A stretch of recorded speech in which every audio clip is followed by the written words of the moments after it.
नमस्कार विद्यार्थी मित्रांनो, मी ऋतुजा पवार इन्फिनिटी अकॅडमीमध्ये आपलं स्वागत आहे. तर यामध्ये आज आपण बघणार आहोत की नवी मुंबई महानगरपालिका 2025 साठी ज्या वॅकन्सीज आहेत त्या येत आहेत. तर त्यासाठी अर्ज प्रक्रिया कधीपासून सुरू होते, वेतन श्रेणी काय असणार आहे आणि वयोमर्यादा तसेच पात्रतेबाबत आपण या व्हिडिओमध्ये बघणार आहोत. तर कोण कोण हा फॉर्म भरू शकेल, हे सर्व जे तुमचे डाऊट्स आहेत ते आपण या एकाच व्हिडिओमध्ये बघूया. आणि यामधील ज्या पोस्ट आहेत त्या क्लास 2च्या ज्या पोस्ट आहेत आणि खूप चांगल्या पोस्ट आहेत. तर त्यासाठी वॅकन्सीज जरी काही प्रमाणामध्ये कमी आहे, परंतु ज्या पोस्ट आहेत त्याचं जे ग्रेड पे सुद्धा आहे, ते वेतन श्रेणी खूप चांगली आहे. त्याबद्दल आपण पुढे बघूयाच. पण आता त्यासोबतच हायकोर्टच्या जे क्लर्कच्या लिपिकच्या जागा आहेत त्यासाठी जरी तुम्ही फॉर्म भरला असेल, तर यासाठी जी बॅच आहे ती कंडक्ट करण्यात येत आहे. त्यामध्ये मराठी, इंग्रजी, सामान्य ज्ञान आणि गणित बुद्धिमत्ताचा जो पार्ट आहे तो कव्हर करून घेतला जाईल. ही बॅच फक्त 499 रुपयामध्ये आहे आणि सरळ सेवेचे जे टॉपिक्स आहेत ते सुद्धा तुमचे याच बॅचमधून बऱ्यापैकी कव्हर होणार आहेत. तर यासाठी तुम्ही या नंबरशी कॉन्टॅक्ट करू शकता आणि जे आपलं ॲप आहे इन्फिनिटी स्पर्धा परीक्षेचं ते तुम्हाला डाउनलोड करायचं आहे. सेम मुंबई उच्च न्यायालय शिपाई या पदासाठी जी बॅच आहे ती 99 रुपयामध्ये फक्त तुम्हाला अवेलेबल होत आहे. त्यासाठी लागणारा पूर्ण सिलेबस तुमच्याकडून आणि ते क्वेश्चन्स तुमच्याकडून कव्हर करून घेतले जाणार आहेत. तर आपण थोडं अपडेटकडे वळूया की आता या अपडेटमध्ये बघा, यामध्ये सहाय्यक आयुक्त ही जी आहे ती एकूण 7 पदांकरिता आहे. आता पदे खूप कमी आहेत, पण सहाय्यक आयुक्त हे पद आहे ऑलमोस्ट. म्हणजे तुमचं जे सिलेक्शन आहे, आता क्लास 2च्या या पोस्ट आहेत, पण त्यानंतरचं जे सिलेक्शन आहे ते तुमचं क्लास 1 मध्ये होतं, याचं पुढे प्रमोशन बेस. तर नवी मुंबई महानगरपालिकेच्या आस्थापनेवरील गट ब मधील विविध संवर्गातील रिक्त पदे सरळ सेवा भरती प्रक्रियेद्वारे भरण्यासाठी प्रस्तुत जी जाहिरात आहे तिची शैक्षणिक अर्हता आणि ज्या अटी आहेत त्या ऑनलाईन पद्धतीने मागवण्यात येत आहेत. तर तुम्हाला या रिलेटेड ऑनलाईन पद्धतीने कोणत्या वेबसाईटवर अर्ज करायचा आहे तर www.nmmc.gov.in या वेबसाईटवरती तुम्हाला नवी मुंबई महानगरपालिका .gov.in हे NMMCचं जे आहे ती वेबसाईटवरती तुम्हाला जाऊन फॉर्म अप्लाय करायचा आहे. सहाय्यक आयुक्त यासाठी जी वेतन श्रेणी आहे ते S16 ची आहे. तर तुमचा जो बेसिक आहे तो 44,900 म्हणजे बेसिकच तुमचा. आता तुम्ही जरी S15 चे S10 चे जरी वेतन श्रेणी बघितलं असेल किंवा S20 चं जरी बघितलं असेल तर S16 चा जो वेतन श्रेणी तुमचा याचा जो ग्रेड पे आहे बेसिक तो खूप चांगला आहे आणि तुमचे अलाउन्सेस वगैरे ॲड करून तुमची जी सॅलरी आहे ती स्टार्टिंग 70,000 टू 65,000 समथिंग पर्यंत अलाउन्सेस पकडून जाण्याचे चान्सेस आहेत. ठीक आहे. आता यामध्ये भरावयाची जी आवश्यक पदे आहेत तर सहाय्यक आयुक्तसाठी 5 पदे आहेत. देन महापालिका उपसचिव यासाठी 1 आणि सहाय्यक विधी अधिकारी साठी 1 असे टोटल 7 आहेत. परंतु आता हे जे सहाय्यक आयुक्त पद आहे त्याच्यासाठी एनी ग्रॅज्युएशन चालणार आहे. त्याच्या पात्रतेबद्दल सुद्धा आपण पुढे बघूया.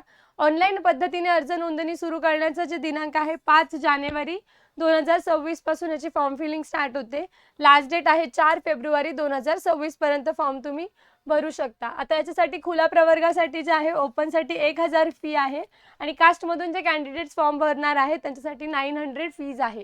आता जे सहाय्यक आयुक्त पद आहे याच्यासाठी वॅकन्सीज खूप कमी आहेत, परंतु याची जी शैक्षणिक अर्हता दिले ती मान्यताप्राप्त विद्यापीठाची कोणत्याही शाखेची पदवी चालणार आहे आणि मराठी भाषेचं ज्ञान असणं आवश्यक आहे. आता मराठी भाषेचं ज्ञान याचा अर्थ 10वी किंवा 12वीला तुम्हाला मराठी हा सब्जेक्ट असणं गरजेचं आहे. देन आहे महापालिका उपसचिव, याचं जे म्युन्सिपल डेप्युटी सेक्रेटरीची पोस्ट आहे.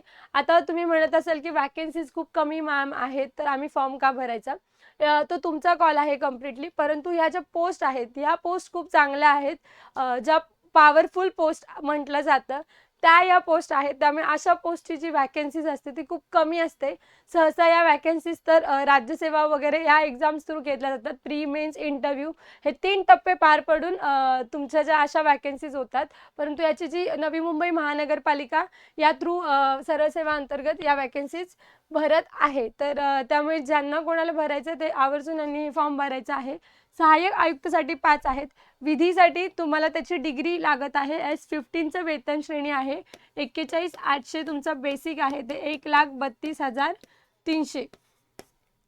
यामध्ये एकच पोस्ट आहे महापालिका उपसचिवची, पण मान्यताप्राप्त विद्यापीठाची विधी शाखेची पदवी तुमची असणं गरजेचं आहे. शासकीय, निमशासकीय, स्थानिक स्वराज्य संस्थेतील प्रशासकीय कामकाजाचा 3 वर्षाचा एक्सपिरियन्स सुद्धा त्यांनी इथे ॲडेड पॉईंट केलेला आहे, कारण की ती जी पोस्ट आहे ती खूप उच्च दर्जाची आहे. त्यांचा सहाय्यक विधी अधिकारी असिस्टंट लॉ ऑफिसर आहे. तर असिस्टंट लॉ ऑफिसरसाठी सुद्धा जी मान्यताप्राप्त विद्यापीठाची विधी शाखेची तुमची डिग्री असणं गरजेचं आहे.